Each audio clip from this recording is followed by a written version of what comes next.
How did we get to this point? Ugh, I hate everything. My spirits were getting darker and darker, like they were slowly stinking, like they were slowly sinking into a deep morass. I had been at the mansion for a month, and every day since felt twice as long as it should have. I had been optimistic at first. I'd even had a little hope that me and Michelle could get along together. But it hadn't taken long for that hope to be shattered, and the cheer locked away inside me. That resonates with me. The cheer locked away inside me. It implies that it hasn't been dissipated, it hasn't gone away, been extinguished. But it's not rewarded, not worth it to project it outward. Speaks to the type of person she is. We lived in the same house, but we never spoke anymore. On the few occasions we did cross paths, he just gave me a cold glare and nothing more. Scorn and suspicion in his eyes. Whenever he looked at me like that, it felt as though my throat was being constricted, like I was deep underwater and running out of air, like my very presence in the world was a crime. I never could have imagined just how agonizing constant rejection was. I started despising others, despising myself, despising the world, convinced there was no one who could set me free.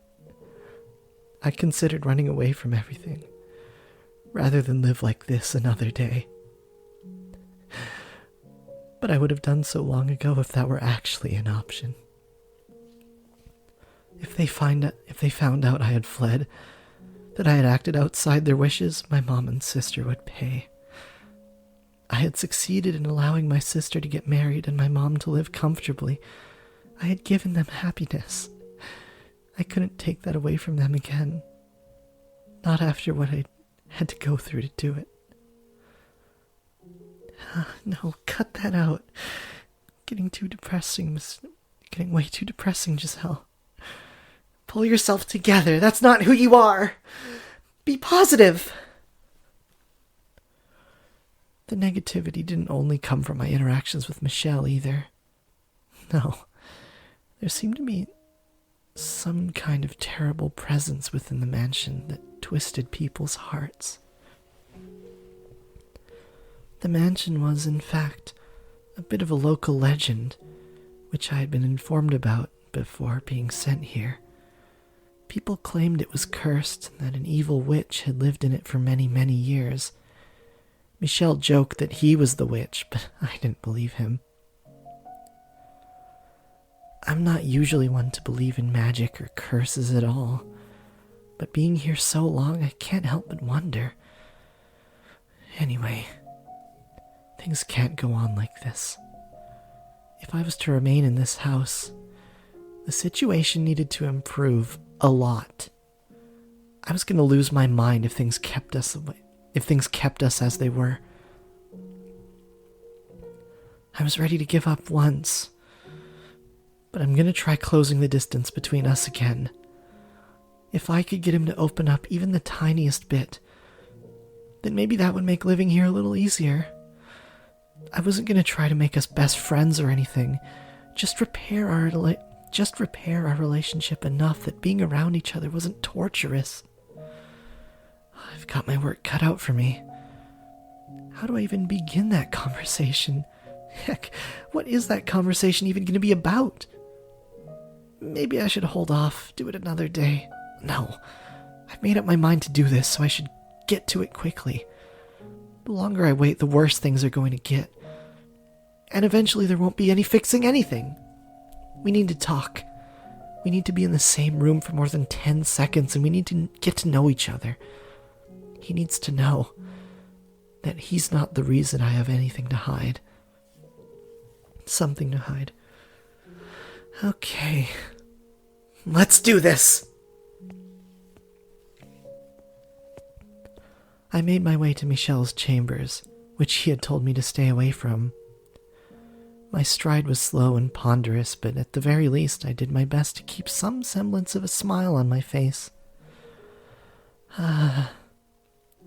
This is one time where I'd really like to have someone give me a little nudge. Breathe in, breathe out. Okay. Pardon, Master? There's something I'd like to talk to you about. Master? I guess he's not here. The door wasn't locked. As was the rest of the house, his room was shrouded in darkness. The only light came from the candle in my hand. Master? Are you there, Master?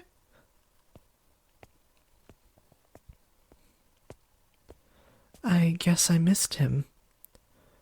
It's probably best if I don't stick around for long. He's already got less than a stellar impression of me. I don't want to imagine what'll happen if he thinks I've been snooping through his room. Yeah, I should get out of here. I spun around on my heels, taking a step toward the door, when I caught sight of an object draped in a black sheet. I knew I had to get out of there as quickly as possible, but I was intrigued by that object. Something he kept hidden in a room I was forbidden to enter. Maybe it was a clue to discovering Michelle's secrets. I reached my hand down toward the object, knowing good and well I shouldn't. Was it because I wanted to learn more about him? Was it because I wanted to tear down the veil he hid behind? Or was it the whispers of the witch?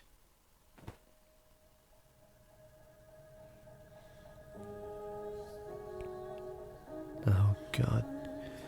This fucking track. Oh, the chills are back. What do we have here? I pulled off the sheet, revealing a framed painting of what appeared to be a noblewoman with porcelain white skin. What stood out about her, though, was that the woman's hair was as pale as her skin. And then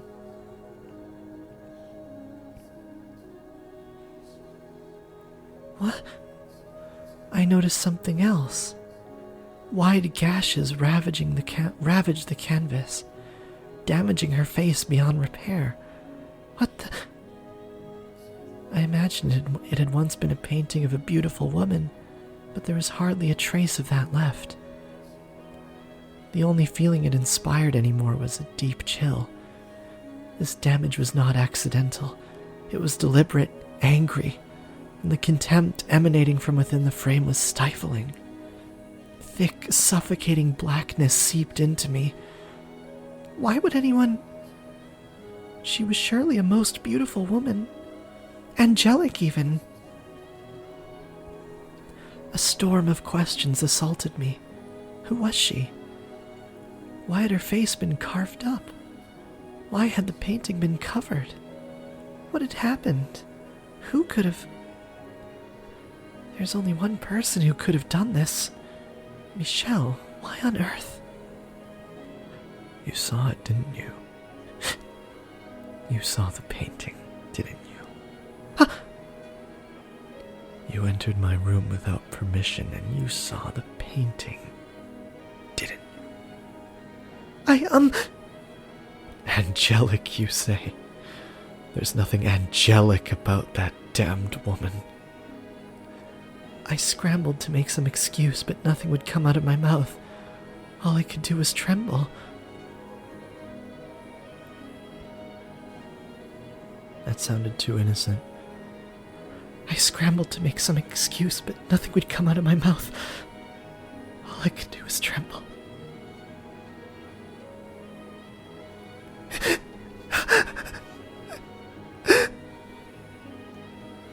Why did you enter my chambers? What were you looking for? Answer me.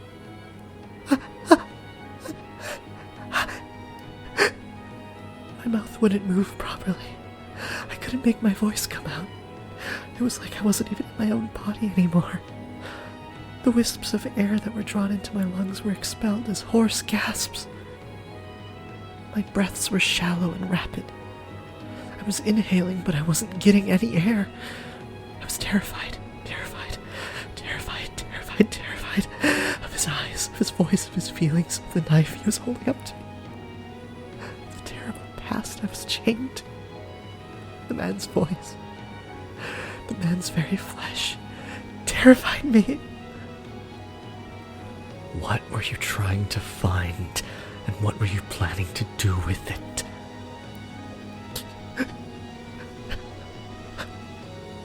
Answer me. Another thing you refuse to tell me, then? No, I'm trying. Nothing's coming out of my mouth, though. Everything's so bright, and I can't catch my breath. I can't breathe. That's fine, though. You don't have to tell me. I have a pretty good idea. An idea? What do you mean? Money is what brought you to the Bollinger estate.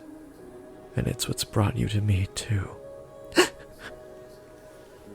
There are countless people who would love to see that house fall. And a noble family fears nothing more than disrepute.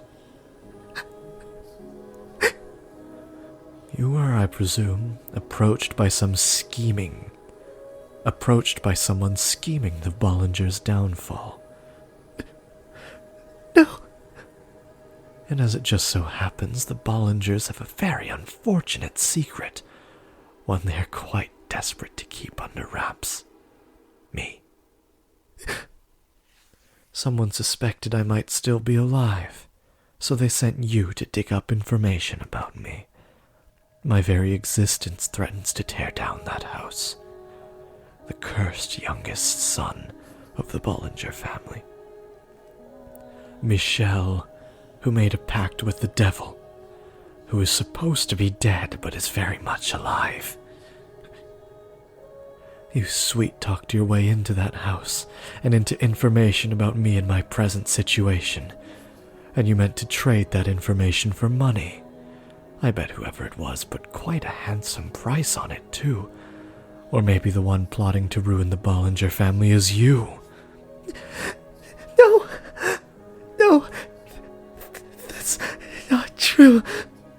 Then enlighten me, please. Oh. Please. Hear me out. I didn't know anything about you. I wasn't sniffing around or trying to bring you any harm. Or trying to bring you harm in any way. Then tell me, if that's not the reason you wormed your way into the Bollinger estate, and that's not what you're doing here, tell me what it is.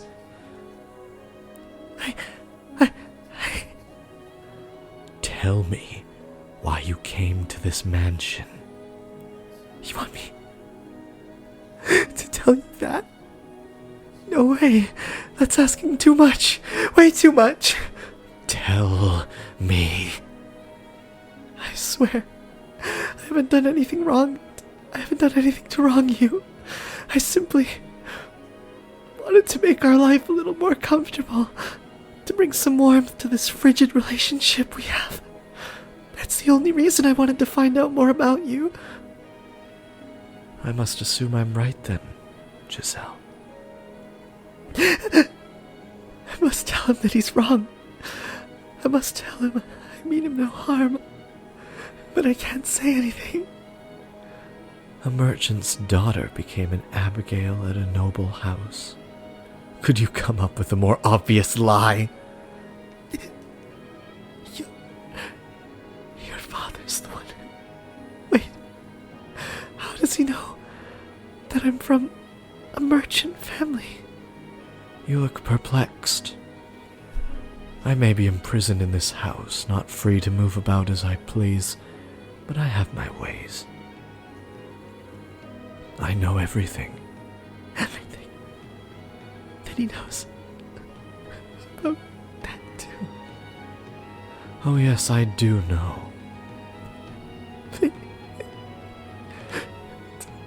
Don't, In your quest for money, don't say it!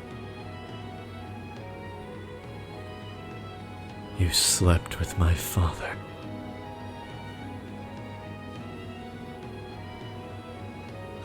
In that moment, Michel plunged his knife into my heart.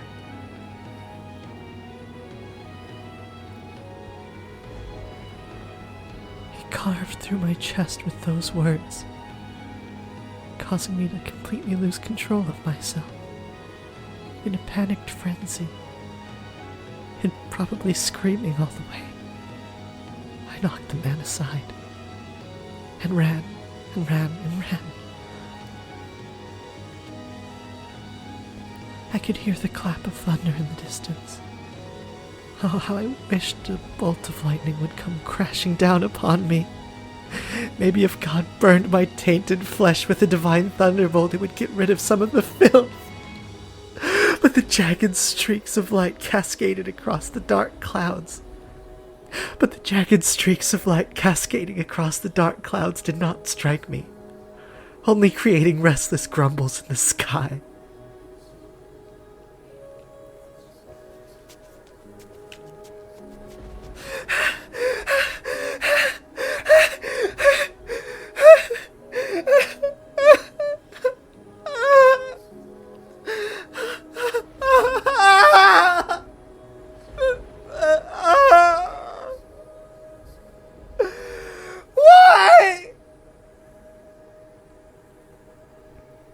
I knew that if I fled that mansion, I would likely be causing trouble for my mom and sister. But I was helpless to stop myself. All I could do was run from all that threatened me, with no regard for the consequences. Before long, small droplets of rain began falling, which soon grew heavy enough to penetrate the forest canopy and reach the ground where I stood. The downpour drowned out my tears and my cries. Because I had rushed from the mansion without even putting on a cloak, each cold winter droplet stung bitterly against my flesh. But the bite of the rain was like a warm embrace, compared to what I'd been through before. Michel had spoken the truth. As much as I wanted to deny it to avert my eyes, reality was forever engraved in this body.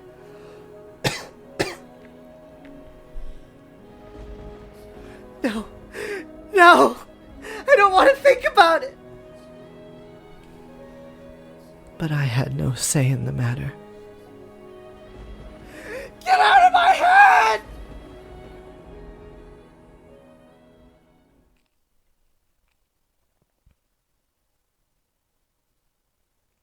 Come over here, Giselle. Oh, okay.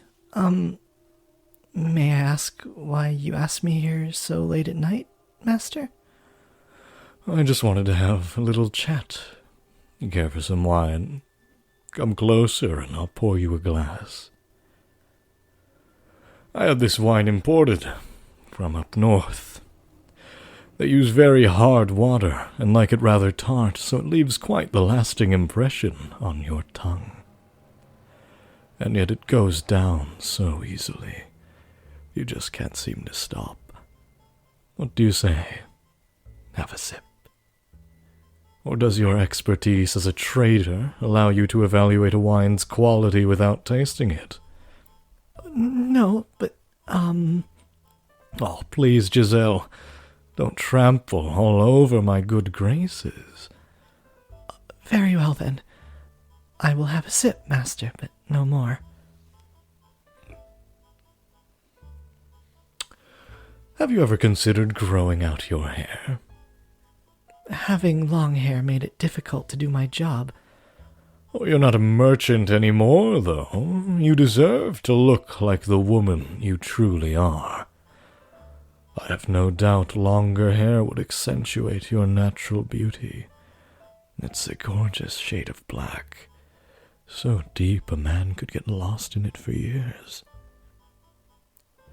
It would contrast the color of your skin fabulously, highlight your eyes, your cheekbones, your nape, your shoulders, and your chest. I should get going. Oh, but we're not done talking yet. I would not want a lack of sleep to interfere with my ability to work tomorrow. Thank you very much for the wine. It was delicious. No need to be so cold-hearted now. From the moment I first laid eyes on you. Master! That's enough fooling around for one night. Oh, now, don't be afraid. I wouldn't do anything to hurt you. I simply want to express my love. Let go of me! I only came here to work, nothing more. The first time I saw you, I thought it would be a tragic waste to leave you to wither away working at some little street-side shop. Stop! You can't tell me you didn't know a merchant girl had no place in a house like this, even as a servant. There's only one reason you would be allowed here. No, I swear it never even crossed my mind. Oh, it would seem you're even more innocent than you look. But you figured it all out now, haven't you? No! Let go of me! Stop this! Keep your damn voice down! Do not shout, Giselle. If anyone were to find out about this, you would be the one shouldering the consequences, not me. But... You're a maid, and I'm the master of the house. Whose word do you think holds more weight? Don't worry, I won't do anything to hurt you. I promise your family will be exceptionally well taken care of. Your mother will have the comfortable life you wanted for her. But you know what will happen if you raise a fuss and make a fool of yourself. Not only will your family not get any of our money, and not only will your sister not get to marry, you'll all spend the rest of your lives on the streets. How could you be so cruel? This is blackmail! Blackmail? For a merchant's daughter, you don't know much about trade, do you? Then let me give you a little lesson about market value. The goods you're after, Giselle, are not cheap. Understand? Now, let me see that beautiful body of yours.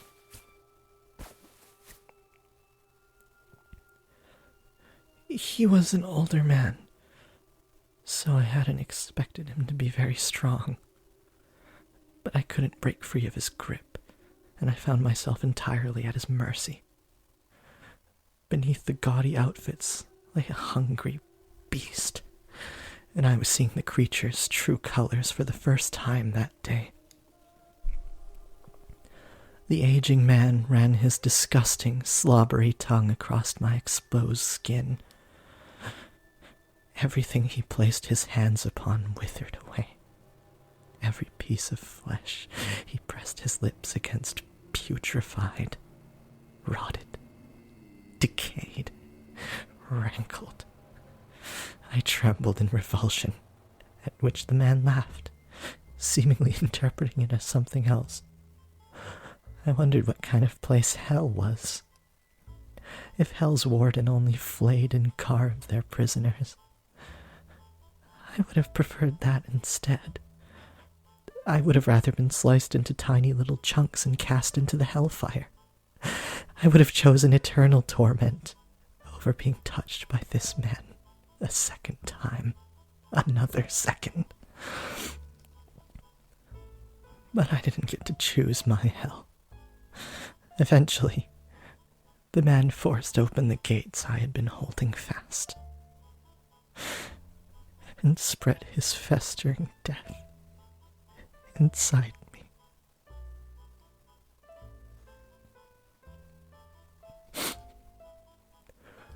Listen to me, Giselle. It is in both of our best interests to keep this between the two of us. If you can do that, I'll continue to do good by you and your family. Oh, don't look at me like that, please. I'm thrilled to have you here in this house, Giselle.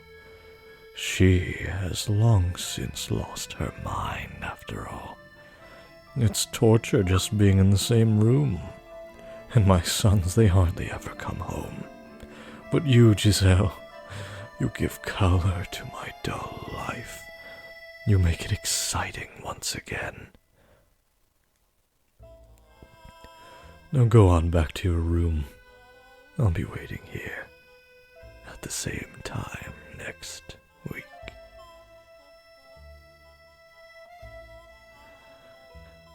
I couldn't escape from that man's grasp. Not when he used my family against me. Some weeks, I would just not go to his chambers, my one feeble means of resistance. But when I did that, he would send another Abigail to come find me the next day. I couldn't ignore his summons when he got other people involved. And then, when the two of us were alone, the mask would come off, and he would discipline me for not showing up before taking care of his usual business. On good days, he would leave bruises in inconspicuous places, my abdomen, my inner thighs. But he went as far as carving a word into my skin with a knife. Harlot. That is why I was afraid of knives. That was why I was afraid of men shouting. I wasn't even sure what to regret anymore. I was in far too deep. There was no turning back the clock. I even considered taking my own life on more than one occasion, but every time the thought crossed my mind, happy memories came with it. Back when it was just the three of us girls at the shop. Life may not have been easy, but it was never dull either. I didn't want to end my life at its absolute lowest point. I wanted, if just temporarily, to go back to the way things were back then. That objective was the only thing that allowed me to keep going. When I was in his presence, I tried to convince myself I was merely an object. I had no emotions, so he couldn't hurt me. I was merely a vessel, a construct of flesh and bones. His hands couldn't reach my heart, for it was not connected to my body. Doing that made it a little easier to bear, but the reality was it was impossible to completely sever my heart from my body. "You're Giselle, aren't you?" One day, the mistress of the estate stopped me in the halls. She had supposedly once been quite beautiful, but now she was only haggard and bony. Her skin dry, her eyes sunken, her hair faded and stripped of its luster, her head down, her cracked lips barely moving as she spoke. Age didn't appear to be the only thing working its merciless magic on her either. There seemed to be something eating away at her from the inside, too, something that could burst at the lightest touch. Yes, I am Giselle. Is there something I can do for you?" The mistress rarely ever left her chambers. I had been told it had been years since she attended family supper. So what would bring her to come looking for someone like me? What? I wasn't sure I wanted to know the answer. "You're having relations with my husband, aren't you?" "You are, aren't you?" Madam...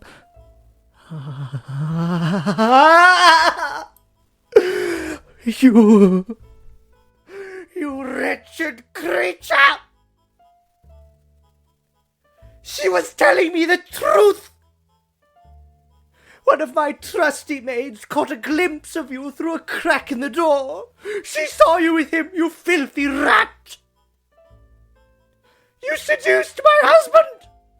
Ah, you devil! You conniving witch! You don't get it, do you? You don't realize how grievous your sin is, do you? Someone! Anyone! Restrain this girl! She's a demon, a devil! Tie her up and hand her over to the clergy! No, that won't be enough!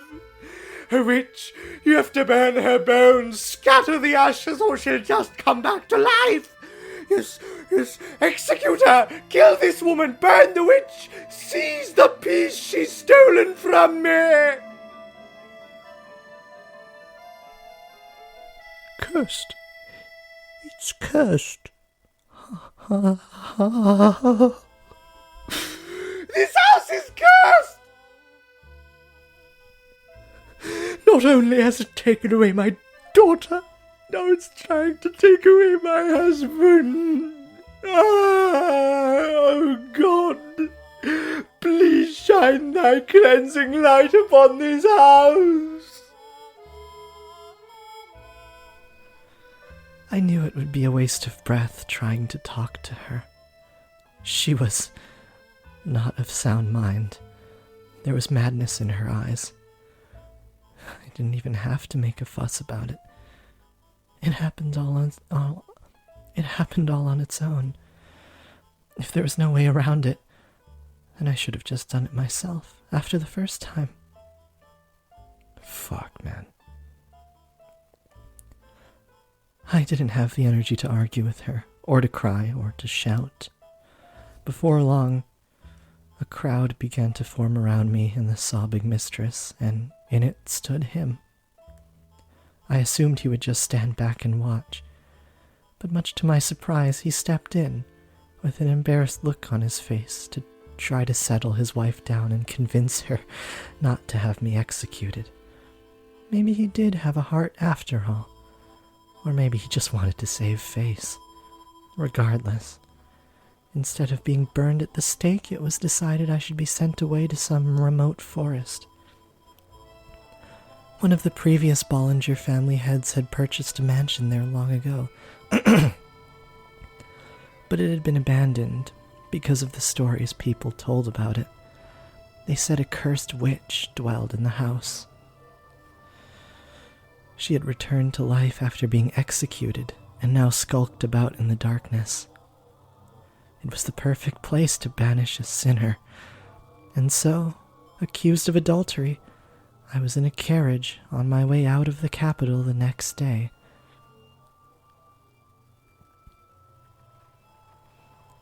I hope my mom and sister are all right. The two of them will believe in me, even if no one else does. The wooden wheels turned, carrying me away to that cursed mansion. Just a silent coachman and his single, sullied passenger. Looking out through the window, I could see the city walls slowly fading into the distance behind us. I doubted I would ever set foot in this land again. Ever cross the Grand Pont again. It was a saddening reality, but at the same time, I felt a surge of relief. I had finally escaped from that house. I had finally escaped from that man. This sense of freedom slightly lessened the weight of everything else I was feeling.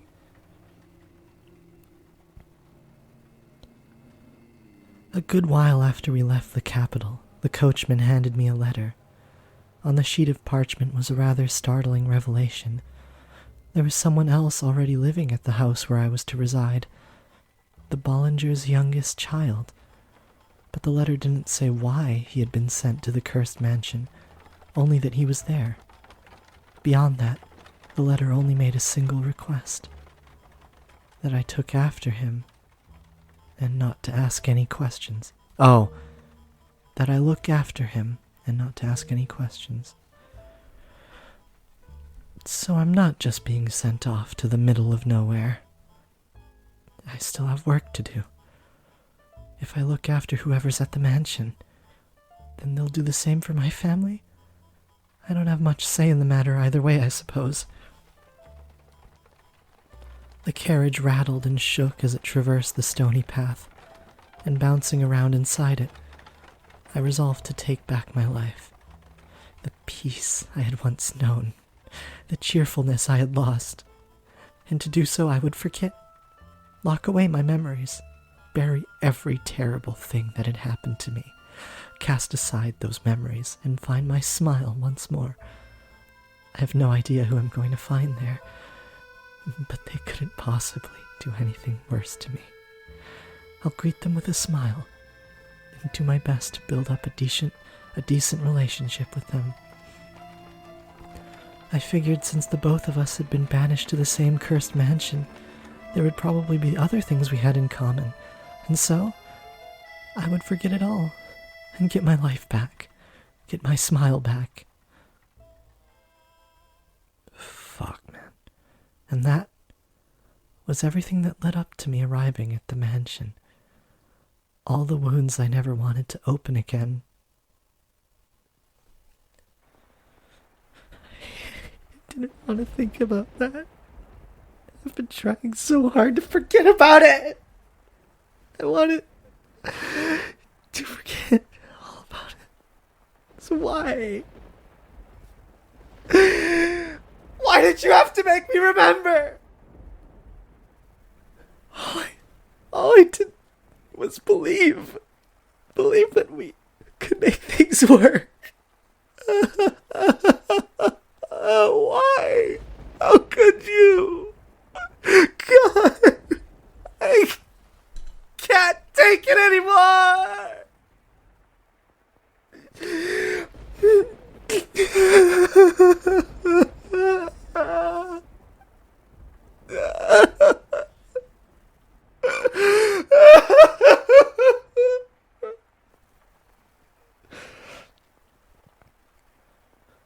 Once the memories had broken free, they all flooded back with perfect clarity. Exactly how he ran his hands across me, exactly where he hit me, where he cut me, like I was going through it again this very moment.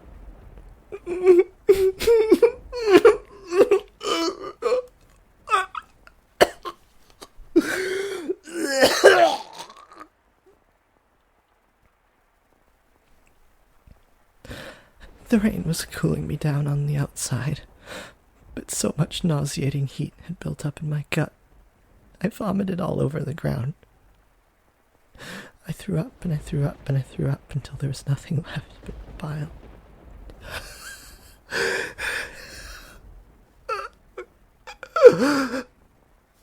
And when I had nothing left to expel, the strength evacuated from my knees and I collapsed.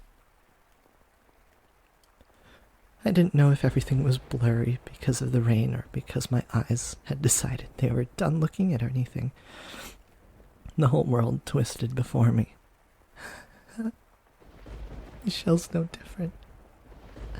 My attempts to get close to him, to always keep a smile on, it was all a waste. The look in his eyes was terrifying.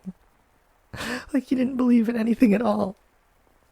So he probably wouldn't have believed me if I had told him the truth. If he's convinced I have an ulterior motive, there's probably no changing his mind. Such a cold rain. If I lie down here and go to sleep, I wonder if all the warmth will eventually drain from my body, and then I'll decompose and become part of the earth. You know, that might actually be nice. I'd like that. I always thought I didn't want to die, that I wanted to go back to the way things were. But who cares anymore? I did my best after all, and that still got me nowhere. The cheerful Giselle was all just a farce. And when I'm dead, all my worry for my mom and sister will fade away with me. Oh God, why don't you have a place for me on high? I am, after all, an unclean woman, and I've given up on living altogether. But even if I can't get into heaven, that's okay. I want release. The rain pitter-pattered down through the leaves overhead, chilling my skin. The cold spread through my flesh and into my bones, my heart and lungs and stomach, freezing me like a block of ice. My consciousness drifted away from me, and the world slipped through my fingers. More than fear, I felt relief. Utter black, and that, I was sure, was the end of me.